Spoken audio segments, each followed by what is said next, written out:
কুত্তা হারামি, তোকে বলছি না তুই আমার ঘাড়ে কিস করবি না? তোমাকে দেখলেই আমার আদর পায় জান, তাহলে কি করব বলো? তাই বলি সবসময় এরকম দুষ্টুমি করতেই থাকবি? তুমি আমার 10টা না 5টা না একটা মাত্র বউ, তাহলে তোমার সাথে রোমান্স না করলে কার সাথে করব কলিজা? একদম ঢং দেখাবি না, এইসব ঢং কিন্তু আমার একদম পছন্দ না। আমি তোকে বলেছি না তুই কখনো নাটক দেখাবি না। তুমি সবসময় আমাকে এভাবে বলো কেন? আমার ভালোবাসাটাকে তোমার কাছে এতটাই সস্তা মনে হয়? এসব ইমোশনালি ব্ল্যাকমেল করা বন্ধ কর। আমি তোকে আগেই বলে দিয়েছি, কাজ করার সময় আমাকে মোটেও ডিস্টার্ব করবি না। কি করব বলো? তোমার কাছে আসলেই আমার সব সময় আদর আদর পায়। এর জন্য কি আমি দায়ী? আমি তোমাকে আদর না করে থাকতেই পারি না, তুমি সেটা বোঝো না। তোমার কাছে আসলে আমার কেমন আদর আদর পায়। হ্যাঁ, তুই যে একটা লুচু আমি সেটা জানি। সব সময় এভাবে আমাকে যেখানে সেখানে স্পর্শ করিস। তাতে তোমার আদর পেতে ইচ্ছে করে? আসলে তুই একটা লুচু। লুচু না হলে এসব উল্টাপাল্টা কথা বলতে পারতি না। তোকে বলছি না কখনো এসব কথা বলবি না তুই। আরে বাবা, তুমি তো আমার কিউট রোমান্টিক বউ, এত রাগ করো কেন জান? একটু আদর করি তোমাকে শোনাবো। একদম না, তোকে বলছি না এইসব নাটক আমার সামনে এসে করবি না সব সময়। একদম কিন্তু ভালো লাগে না এগুলো। তুমি সবসময় আমার সাথে এরকম রাগারাগি করো কেন? আমি তোমাকে ভালোবেসে বিয়ে করে কি অনেক বড় ভুল করেছি বলো? নাকি এখন আমার ভালোবাসাটা তোমার কাছে পূর্ণ হয়ে গেছে? তোমাকে ভালোভাবে বললেও তুমি বুঝতে পারবে না। আমি তোমাকে কতবার করে বলেছি আমি যখন কাজ করি তখন তুমি আমাকে ডিস্টার্ব করবে না, কিন্তু তুমি আমার কথাটা একবারও শুনেছো? শোনোনি। বউয়ের সাথে রোমান্স করার জন্য যদি টাইম টেবিল মেনটেন করতে হয়, তাকে বলে কই ভালোবাসতে হয়, তাহলে সে বিয়েটা না করাই ভালো, আর বউকে না ভালোবাসাই ভালো। হ্যাঁ, তাহলে সেটাই করো। তোমাকে কে বলেছে আমার কাছে আসতে, সব সময় এরকম দুষ্টুমি করতে? তুমি একটুও বোঝার চেষ্টা করো না, কখন আমার ভালো লাগে কখন আমার খারাপ লাগে। আসলে বেশি ভালোবাসি তো, এই জন্য তোমার কাছে এখন আমার ভালোবাসাটা কি অসহ্য মনে হয়। কিন্তু যে সময় তোমাকে ভালোবেসে দূরে সরে যেতে চাইছিলাম, তুমি যখন আমাকে মেনে নিচ্ছিলে না, তখন তো ঠিকই তুমি কান্নাকাটি করে বলেছিলে আমাকে ভালো না বাসালে থাকতে পারবে না আমাকে ছাড়া। তাহলে এখন আবার সেই ভালোবাসাটা ইগনোর করতে শুরু করেছো। দেখো, ভালোবাসাটা না সবার কপালে জোটে না, আর যারা পায় তারা হারিয়ে ফেলার পর বুঝতে পারে ভালোবাসাটা তার লাইফের কতটা জুড়ে ছিল। তাই তুমি এমন কোনো কাজ করো না যার জন্য আমাকে হারিয়ে ফেলতে হয়। দেখো জিসান, এখন আমার কিন্তু এসব কথা বলতে ভালো লাগে না। সব সময় তুমি কিন্তু এসব উল্টাপাল্টা কথা বলতেই থাকো। আমি একটাবার বলেছি আমি তোমাকে ভালোবাসি না, তোমাকে ইগনোর করছি, তুমি আমার থেকে দূরে সরে যাও। তোমার কাজে এসব বোঝা যাচ্ছে, তুমি হয়তো বলনি, কিন্তু তুমি যেভাবে আমাকে ইগনোর করতে শুরু করেছো তাতে আমি বুঝতে পারছি তুমি কখন বলে বসবে তার ঠিক নেই। আমি আবার তোমাকে কখন ইগনোর করলাম? তুমি এসব কথা কি করে বলতে পারলে? ইগনোর না করলে যখনই আমি তোমার কাছে আসি তখনই তুমি নাক সিটকে আমার থেকে দূরে সরে যাও কেন? স্বামীর ভালোবাসাটা পাওয়ার জন্য যেখানে অন্য সব মেয়েরা ব্যাকুল থাকে, সবসময় পাগল হয়ে থাকে, আর সেখানে আমি তোমার কাছে আসলেই, তোমাকে স্পর্শ করলেই তোমার নাকি খারাপ লাগে। তুমি আমার থেকে দূরে সরে যাও, তোমার ভালোবাসা এত সহজে শেষ হয়ে গেল? দেখো, এখন কথার উল্টা মানে বের করো না। আমি কিন্তু ভুলেও একবারও বলিনি যে আমি তোমাকে ভালোবাসি না আর তোমার স্পর্শগুলো আমার ভালো লাগে না। যদি তাই হতো তাহলে রাতে এত বেশি আদর করতে দিতাম না, আর এত গভীরভাবে তোমার সাথে রেসপন্সও করতাম না।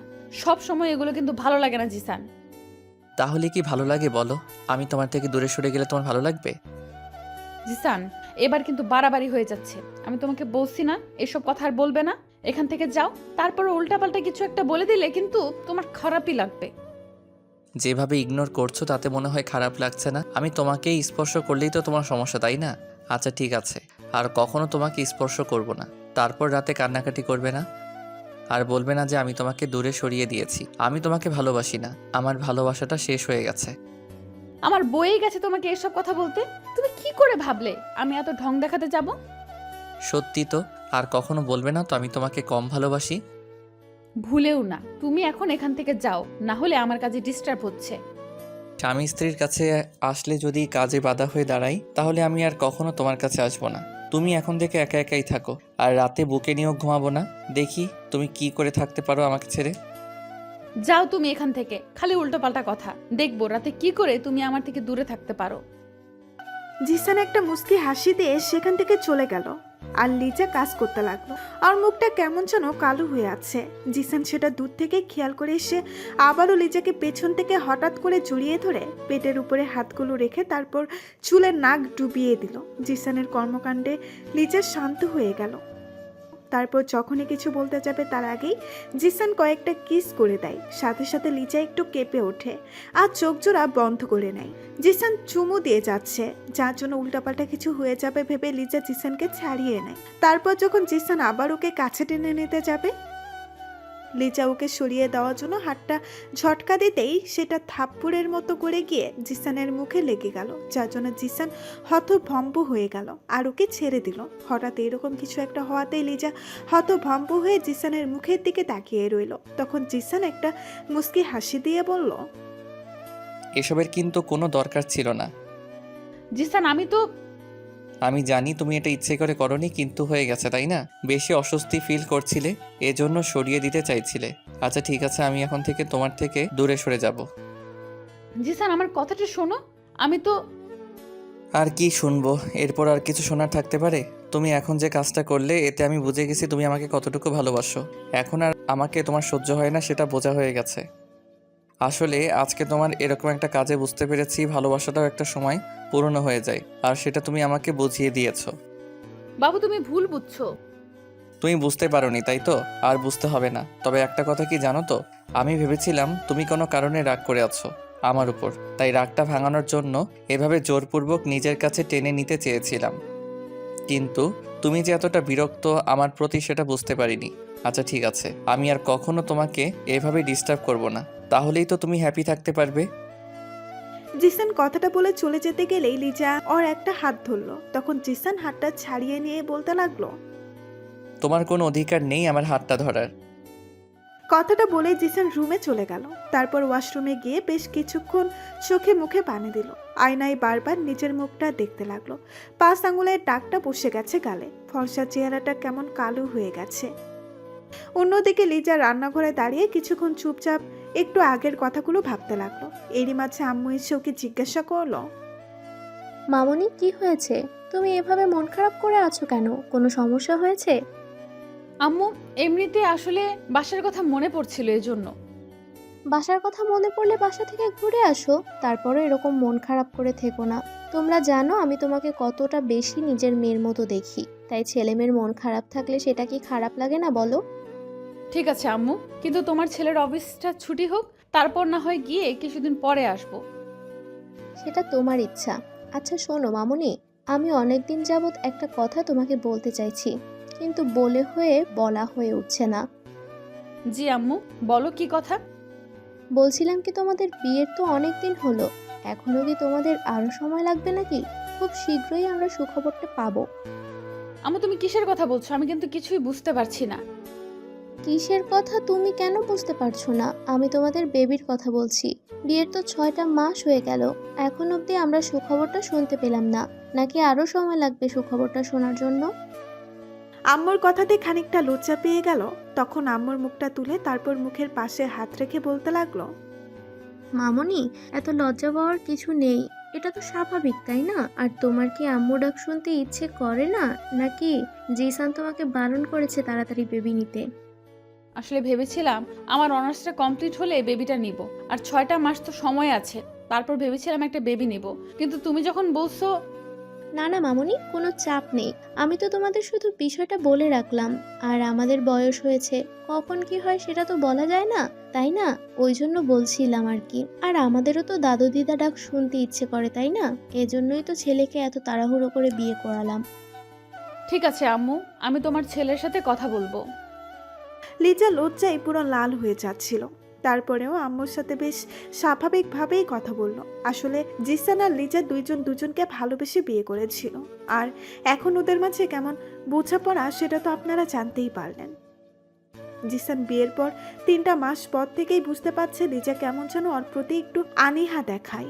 জিসান ভাবে হয়তো লিজা আগে থেকেই এরকম। আসলে ও একটু রাগী, তাই তো একটা বছর জিসানকে ওর পেছনে ঘুরিয়েছে। তারপর জিসান যখন ওর থেকে দূরে সরে যাচ্ছিল, তখন লিজা নিজেই কান্নাকাটি করে ওকে নিজের ভালোবাসার কথা বলে দেয়। জিসান ওকে ইগনোর করার জন্য 15টা দিন ওর সামনে যেত না। তখন লিজা প্রচন্ড পরিমাণে কান্নাকাটি করে, আর জিসানের আব্বু আম্মুর কাছে এসে বিষয়টা বললে তখন আব্বু আম্মু জোরপূর্বক দুজনের বিয়েটা দিয়ে দেয়। হয়তো দুপরিবারের সম্মতি ছিল, কিন্তু জিসান প্রথমে বিয়েটা করতে চাইছিল না। জিসান আর কিছুদিন কষ্ট দিতে চাইছিল, তারপর আব্বু আম্মু ওকে অনেক বোঝায়।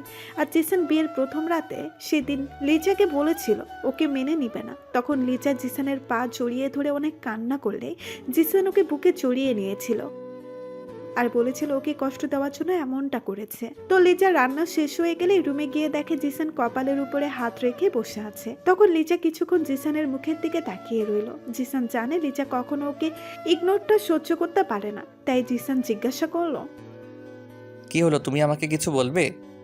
জিসান আমি তখন তোমার রান্না হয়েছে? আমার খুব খিদে পেয়েছে। জিসান এসব কথাগুলো এড়িয়ে যাওয়ার জন্য এমনটা বলল। লিজা অসহায়ভাবে ওর দিকে তাকিয়ে রইল। জিসান কিছু না বলে গিয়ে ফ্রেশ হয়ে তারপর খেতে আসলো। দেখলো আব্বু আম্মু বসে আছে। জিসান খাবার খেয়ে এসে বিছানার একপাশে শুয়ে পড়ে, আর লিজা এসে কিছুক্ষণ মুখের দিকে তাকিয়ে রইল। তখন লিজা ভাবলো জিসানকে পেছন থেকে জড়িয়ে ধরলে হয়তো ওর রাগটা কমতে পারে, তাই যেই ভাবা সেই কাজ। ও জিসানের পাশে শুয়ে ওকে পেছন থেকে জড়িয়ে ধরে, সাথে সাথে জিসান এক ঝটকায় নিজেকে ছাড়িয়ে নিল আর বলতে লাগলো, ঢং দেখিও না তো, এসব আমার পছন্দ না। বাবু তুমি আমার উপর রাগ করে আছো, আমি বুঝতে পারছি তখনকার বিষয়টা একটু বাড়াবাড়ি হয়ে গেছে, কিন্তু দেখো আমি তো ইচ্ছে করে করিনি এটা, তুমি কেন? দেখো, আমি বুঝতে পেরেছি তুমি ইচ্ছা করে করনি। এসব কথা বলতে হবে না, ঘুমিয়ে পড়ো। কালকে সকালে আমার অফিস আছে, ডিস্টার্ব করো না আমাকে। তোমার বুকে আমি মাথা না রাখলে আমার ঘুম আসে না, তুমি জানো না? আমি মাপ চাই, আর তোমাকে বুকে নিয়ে ঘুমানোর ইচ্ছা আমার নাই। এখন থেকে অভ্যাস করে নাও। যেহেতু তুমি চাও না আমি তোমার কাছে আসি, তোমাকে স্পর্শ করি, তাই একা ঘুমানোর অভ্যাসটা করে নাও। বাবু এমন করে বলিও না, আমার খুব কষ্ট হয়। তোমার কষ্ট হলে ডক্টরের কাছে যাও, আমি তো বলিনি তোমাকে কষ্টে থাকতে। আর তোমার যা ইচ্ছা তুমি তাই করো, কিন্তু আমাকে এসব বিষয়ে কোনো কথা বলতে আসবে না। জিসানের কথায় লিজা বুঝতে পারছে ও কতটা রেগে আছে। আর লিজা জিসানের ইগনোরটা একটুও নিতে পারে না। যতটা রাগই হোক, তারপরেও জিসানের কাছে আসলেই ও প্রথমে রাগ দেখালেও পরবর্তীতে আবার একদম শান্ত হয়ে যায়। এবার লিজা হঠাৎ করে ফুপিয়ে উঠতে লাগলো। তখন জিসান বলতে লাগলো, একদম নাটক করবে না, হয় রুম থেকে বেরিয়ে যাও, আর না হলে আমাকে ঘুমাতে দাও। আমি না বুঝে এত বড় অন্যায় করে ফেলেছি, তারপরও রাগ করে আছো? আমি তো বললাম কাজটা করতে চাইনি, কিন্তু অনিচ্ছাকৃত হয়ে গেছে। তুমি কেন এইভাবে আমার সাথে রাগারাগি করছো? রাগ অভিমান আমার অনেক আগে ধুয়ে মুছে গেছে। যদি তাই না হতো তাহলে তোমাকে বিয়ে করার মতো ভুলটা আমি করতাম না। তুমি আমাকে এমনভাবে বলতে পারলে? আমি কি একটাবারও বলেছি আমি তোমাকে ভালোবাসি না আর তোমাকে দূরে সরিয়ে দেওয়ার জন্য কষ্ট দিয়েছি? সব কথা মুখে বলে দিতে হয় না, তোমার কাজে আজকে বুঝে গেছি। শোনো, কান্নাকাটি করো না, হয় চুপচাপ ঘুমাও, আর না হলে আমাকে বলো, আমি রুম থেকে বেরিয়ে যাচ্ছি। জিসানের কথায় লিজা কিছুক্ষণ ফুপাতে লাগলো। তারপর জিসান চুপ করে আছে, তাই লিজা উপায় না পেয়ে জিসানের পাগুলো জড়িয়ে ধরলো আর ওর পায়ের সাথে কপালটা ঠেকিয়ে কান্না করতে লাগলো। সাথে সাথে জিসান উঠে বসে বলে, পাগল হয়ে গেছো তুমি? কী সব উল্টাপাল্টা কাজ করছো? বলেছি না কখনো আমার পায়ে হাত দিবে না। ভুল করেছি তোমার সাথে ওরকম একটা মিসবিহেভ করে, তার জন্য ক্ষমা চাইছি। প্লিজ আমাকে মাফ করে দাও, তারপরও এরকম ইগনোর করো না। আমি তোমাকে ইগনোর করছি না, তুমি খুব ভালো করেই জানো আমি তোমাকে ইগনোর করি না। তাহলে তুমি আমাকে বুকে টেনে নিচ্ছ না কেন? আদর করছো না কেন? তুমি জানো না তোমার স্পর্শ না পেলে, তোমার বুকে না ঘুমালে আমার ঘুম আসে না? তুমি কেন রাগ করে আছো? জানো না আমি তোমাকে কতটা ভালোবাসি, তারপরও এভাবে কষ্ট দাও কেন? তুমি তো জানতে আমি একটু রাগী, তারপরও এভাবে কেন তখন বলতে গেলে? এমনিতেই আমার মনটা বেশি ভালো ছিল না, আব্বু আম্মুর কথা মনে পড়ছিল, আর তুমি ওরকম করলে ওই জন্যই তো খারাপ লেগেছিল, তাই দূরে সরিয়ে দিতে চাইছিলে, তাই তো? তুমি যদি এখনো রাগ করে থাকো তাহলে আমি কিন্তু সত্যিই মরে যাব। তোমার কষ্ট দেওয়া কষ্টটা আমি সহ্য করতে পারি না, তুমি সেটা জানো না? প্লিজ আমাকে এভাবে কষ্ট দিও না, আমি কিন্তু তাহলে সত্যিই মরে যাব। লিজা কথাগুলো বলেই আবার জিসানের পা ধরতে গেলে ও লিজাকে বুকের সাথে জড়িয়ে নিল আর একটু হেসে দিয়ে বলতে লাগলো, এই পাগলি কী সব উল্টাপাল্টা কথা বলো? হ্যাঁ, বলছি না এসব কথা কখনো বলবে না। ইমোশনালি ব্ল্যাকমেলটা করতে বেশ ভালোই শিখেছো, তাই না? তুমি জানো না তোমার ইগনোরটা আমি নিতে পারি না, তারপরও কেন এরকম করে কষ্ট দাও? তুমি তো জানো আমি একটু রাগী, কোনো কারণ ছাড়াই রাগ করি না। তাহলে তুমি তখন কেন বারবার ওরকম করলে যার জন্য ওরকম একটা কাণ্ড ঘটলো, আর তুমি এইভাবে আমাকে ভুল বুঝলে? ওকে বাবা, এখন থেকে তুমি যখন রাগ করে থাকবে তখন আর তোমার কাছে যাব না। তোমাকে জিজ্ঞেস করলেও তুমি বলো না, এখন থেকে জিজ্ঞেস করব, না বলে দূরে সরে থাকবো। যখন তোমার মনটা ভালো হবে তুমি তখন আমাকে বলো, আমি তোমাকে আদর করে দিব, কেমন? তাহলে এখন আদর করবে না? এখন আদর করতে হবে। হ্যাঁ অবশ্যই, তুমি জানো না তোমার আদর না পেলে আমি ঘুমাতে পারি না।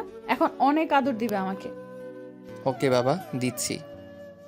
জিসান কথাটা বলেই এই যে ভাইয়া এবং আপুরা আর দেখতে হবে না, এখন আসতে পারেন, এখন তৃতীয় বিশ্বযুদ্ধ শুরু হবে, ভেতরে থাকলে আপনাদের সমস্যা হতে পারে।